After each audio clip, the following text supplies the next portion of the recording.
dia. Nah, dilepen lagi, put, darah lagi. Sampai seember kecil itu darah, banyak tuh. Akhirnya dia pingsan. Dia kira dia udah meninggal kan. Dia pingsan tuh berapa jam. Tuh di pingsannya itu dia mimpi.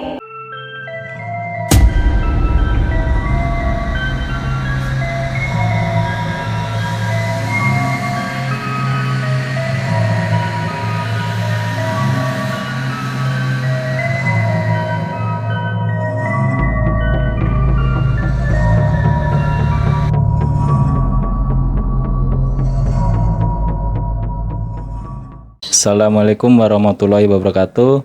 Jumpa lagi dengan kami di Tapak Lacak Misteri.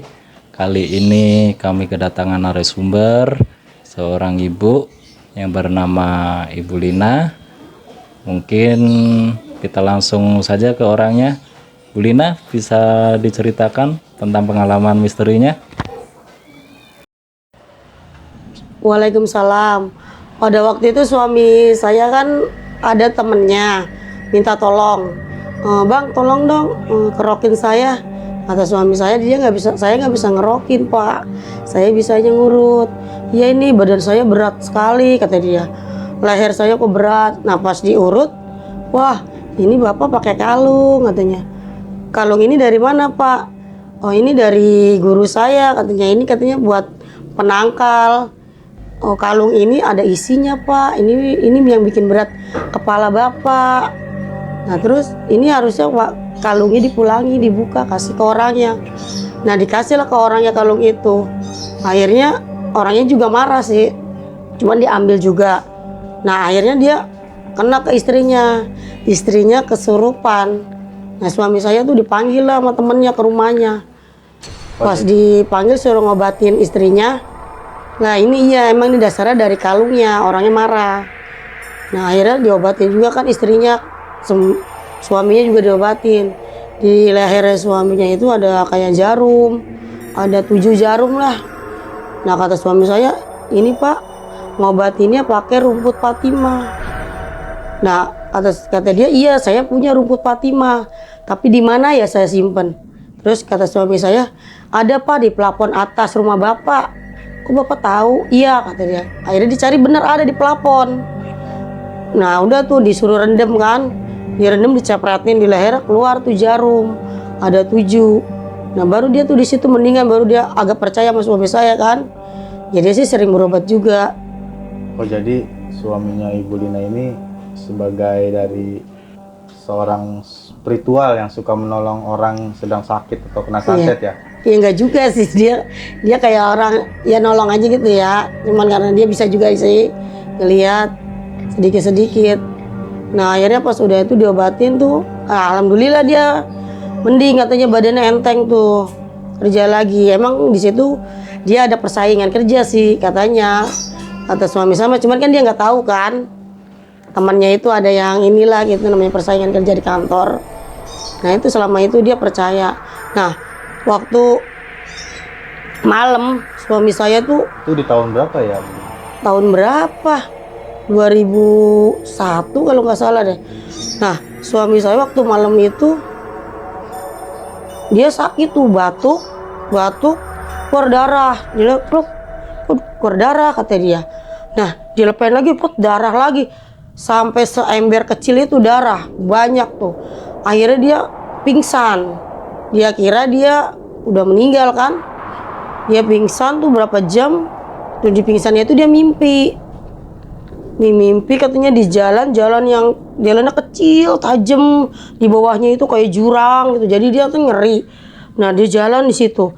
Dia mau jalan lurus ke sono. Nah ketemu sama Pak Haji itu yang pakai sorban. Di dalam mimpi itu? Iya di dalam mimpi. Kata Pak Hajinya, kamu jangan ke sono, nanti kamu jatuh katanya. Saya aus Pak Haji, saya mau minum. Ya udah nih saya dikasih tuh air minum setetes kan, ditetesin cuman minum gak banyak. Nah di mimpi itu pas dikasih minum dia sadar. Nah dia sadar, dia melek. Saya dibangunin, mah, saya udah meninggal belum? Belum pak. Astagfirullahaladzim, kata dia, alhamdulillah ya Allah masih dikasih umur panjang. Tadi mimpi mah ketemu katanya sama bapak-bapak bersorban, saya dikasih minum. Mungkin saya kalau nggak ketemu dia saya udah nggak ada. Yang di situ sadar dia baru tuh bangun udah. Nah itu dalam nggak kesadaran itu berapa jam atau berapa hari? Enggak sih, dia paling cuma sekitar 30 menit lah dalam tidurnya itu tuh. Selain kejadian yang itu muntah darah itu, mungkin di saat nolong orang kasihan ada kejadian lain apa gimana itu? Ada pada waktu malam dia kan lagi tidur. Nah dia tuh lagi tidur terus adik saya tuh si Mariati anaknya sakit nangis melulu kan. Akhirnya dia gedor-gedor kan pintu nggak dibukain. Nah akhirnya si Kiptia bangunin bapaknya. Nggak tahu bapaknya itu lagi tidur itu lagi dalam mimpi lagi berantem sama ular besar. Lagi mimpi lagi berantem sama ular besar. Ular besar itu mau makan orang. Nah akhirnya sama suami saya lagi berantem, itu ular mau ditelan sama dia. Mau ditelan dibangunin lah sama anak saya yang perempuan. Akhirnya dia bangun, jadi ularnya pergi, nggak ketelen. Nah akhirnya ya kenal lah itu anaknya si Mariati, adik saya kan. Nah akhirnya adik saya sakit, saya sekeluarga sakit semua.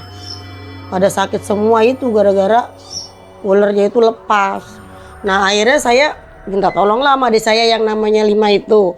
Kata saya, Lima coba kesini urutin ini si kembar, si Mijan kok pada sakit semua. Akhirnya sama si Lima diliatin, oh ini di rumah lu ada ular katanya gede banget. Lagi ngelilit di rumah lu ini katanya. Iya emang bener pada sakit semua makanya ini dampaknya. Kemarin emang Masud habis ngobatin siapa? Itu ngobatin anak si Mariati yang kecil. Ya ini dampaknya ke lu semua ini katanya. Nah akhirnya pas itu diobatin sama si Lima ularnya itu diusir sama dia kan. Akhirnya katanya diusir ke gunung. Anak tuh udah tuh ularnya itu katanya mau katanya kesel sama suami saya.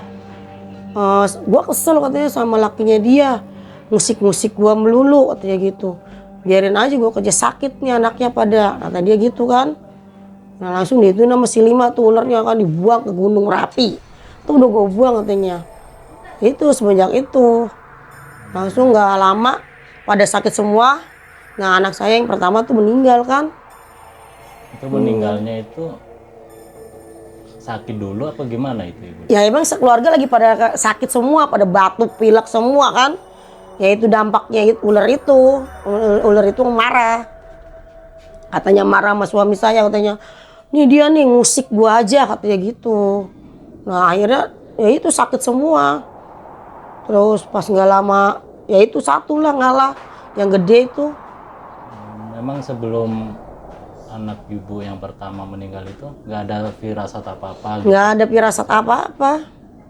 Kejadian sebelum meninggal itu ada yang mungkin yang janggal apa yang Nah waktu itu kan saya lagi puasa jualan.